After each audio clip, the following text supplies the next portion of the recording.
नमस्कार मित्रांनो. शेती व्यवसाय करताना शेतकऱ्यांना बऱ्याच अडचणीला सामोरं जावं लागत असते. पण या त्याच्या अडीअडचणी दूर करण्यासाठी राज्य शासनाकडून शेतकऱ्यासाठी विविध योजना राबवलेल्या आहेत. त्या योजना किती आहेत, कशा आहेत, याबाबतची आज आपण उजळणी करणार आहोत. या योजनेमुळे शेतकऱ्यांना त्यांना आर्थिक लाभाबरोबरच कृषी अवजारे इत्यादीच्या बाबतीत जे सहकार्य राज्य शासनाकडून केले जाते त्याबाबत या सर्व योजनाचा आपण पेरणीपासून ते शेतमाल विक्रीपर्यंतचा सर्व उजाळा आज आपण या व्हिडिओमध्ये करणार आहोत. तर मग चला व्हिडिओला सुरुवात करूया. शेतकऱ्यांना शेती करण्यासाठी सुविधा मिळाव्यात, तसेच वडिलोपार्जित शेताच्या वाटणीबरोबरच त्यांना राहण्यासाठी चांगले घर मिळावे यासाठी राज्य शासनाकडून विविध योजना राबवण्यात आल्या आहेत. तसेच शेताची मोजणी करण्यासाठी खूप कमी दरात मोजणी मिळणार आहे. याची सुरुवात म्हणजे शेती करताना किंवा शेतात पिके घेताना पिकाचे सिंचन व्हावे यासाठी शासनाकडून 5 वर्ष मोफत वीज देण्यात आली. त्याबरोबरच दिवसा सिंचन व्हावे म्हणून मागेल त्याला सौरपंप योजना चालू करून सौरपंप बसवलेले आहेत आणि आणखी अर्ज मंजूर करून सौरपंप बसवण्यात येणार आहेत. शेतात पिकाची देखभाल करताना मशागत करणे आवश्यक असते, पण जाण्या येण्यासाठी चांगला रस्ता किंवा हक्काचा रस्ता नसतो, म्हणून शासनाने शेत रस्ते आणि पाणंद रस्ते खुले केले आणि मागेल त्याला रस्ता योजना राबवून शेतमालाची वाहतूक करण्याचा मार्ग करून दिला आणि अजूनही मार्ग देण्याचे काम सुरू आहे. या कामात कोणी अडथळा आणल्यास फौजदारी गुन्हा दाखल केला जाणार असल्याने शेतकऱ्यांनी दुसऱ्या शेतकऱ्याचा मार्ग अडवला नाही.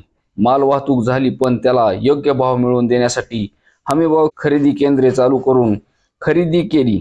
त्याबरोबरच काही शेतकऱ्यांच्या जमिनीचे वाद असतात, म्हणून फक्त 200 रुपयात शेताची मोजणी करण्याचा निर्णय घेतल्याने तेथेही पैसे वाचले आणि वाटणीपत्रासाठीही हजारो रुपये खर्च होत होता, तो कमी करून फक्त 500 रुपयात वाटणीपत्र योजना आणल्यामुळे शेतकरी खुश आहेत.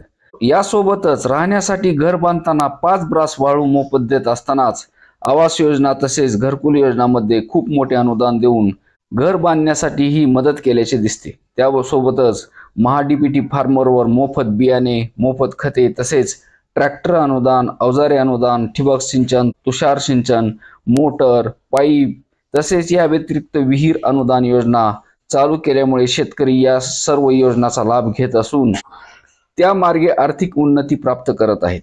त्याबरोबरच पीएम किसान योजनेचे वार्षिक 6,000 रुपये आणि नमो शेतकरी योजनेचे 6,000 रुपये असे एकूण 12,000 रुपये रोख स्वरूपात शेतकऱ्यांना मिळत आहेत. त्याबरोबरच लाडकी बहीण योजनेचे 1,500 ही मिळत आहेत. अशा स्वरूपात शेतकऱ्यांना रोख पैसे मिळत असल्याने शेतकऱ्यांना खूप मोठा हातभार लागत आहे. शेती पिके घेताना जोखीम नको म्हणून त्यासाठी पीक विमा योजना राबवली जात आहे आणि त्याचा फायदा सुद्धा शेतकरी घेत आहेत.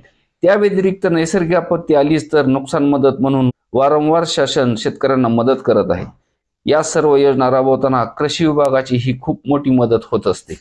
या विभागाचे पदाधिकारी जनजागृती करण्यासाठी किंवा ह्या सर्व योजना जनतेपर्यंत पोहोचवण्यासाठी खूप मोठी मेहनत घेताना दिसत आहेत. कृषी विभागाकडून सध्या खताचा वापर तसेच बियाणे कोणते निवडावे किंवा त्याची लागवड करण्यासाठीची जनजागृतीचे कार्य चालू आहे. तसेच मोफत बियाणे योजना जनतेपर्यंत पोहोचवण्याचे कार्यही चालू आहे. अशा प्रकारच्या सर्व योजना ज्या डीबीटी फार्मर मध्ये आहेत किंवा त्यापासून वेगळ्या आहेत, या सर्व योजनांचा फायदा राज्यातील शेतकरी घेत असताना त्यावरील अनुदान थेट त्या शेतकऱ्याच्या डीबीटी संलग्न खात्यावर जमा होत आहे. या सर्व योजनांची उजळणी फक्त यासाठीच की जर एखाद्या शेतकऱ्याला काही योजनाची माहिती नसेल किंवा विस्मरणात गेले असेल तर ती स्मरणात येऊन त्या योजनेचा फायदा घेता